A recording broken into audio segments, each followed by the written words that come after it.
কেন যাবি কিসের জন্য? আইসো 2 দিন থাক। তোমার জামাই থাকতে চাই না, কেন কি হয়েছে? জানি না হে আনে থাকতে চাই না, এর আমি সবাই হারে টাকলা টাকলা করে এলে দিয়ে থাকতে নেই দিদি। কি করবো কও আব্বা, তোমার জামাই এখানে থাকতে চাই না। আব্বা কোন সুবর কপালটাতে পড়ে গেছে। কি হইছে কি হইছে কি হইছে? আব্বা তোমার জামাইরে পুলিশে ধরে লই গেছে। আব্বা কেন কি হয়েছে? তোমার দলিল নকল করছে, এই তো তোমার জামাইরে পুলিশে ধরে লই গেছে। আব্বা আমার কামি যে জামাই লই এত গর্ব করছেন, সেই জামাই এই কাজটা কেমনে করলো? হ্যাঁ, এত এত যে জামাই লই এত বড় বড় কথা কইছো। বিয়ে তো আব্বাই দিয়েছে লেখ।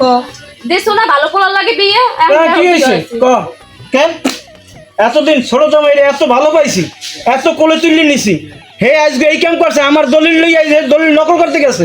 হ্যাঁ, আমার টাকলা এত বড় জামাই সাহস। ভালো আছে তোমার ওই জামাইয়ের থেকে। ছোট জামাইরে আমি এত ভালো পাইছি, হে ছোট জামাই এই মাথায় লই নাচছি, আজ এই ছোট জামাই এই আমার এই মানিজ্য ডুবাইছে। কইলো হলো কোথায় যাবো বাবা? না আব্বা ভাল লাগে না এবারে আর থাকতে মনে চায় না। না বাবা, রাগ হইও না, আমার ভুল, আমি বুঝতে পারছি। আমার এই ছোট জামাইরে নিয়ে আমি অনেক অহংকার করছি। না বাবা যাও, অগলই ঘরে যাও, আমি একটু বাজার দিয়ে আই। রাগ হইও না বাবা, যাও। ওইসে দুটো ভাই দেখতে দেন আর লন দাও।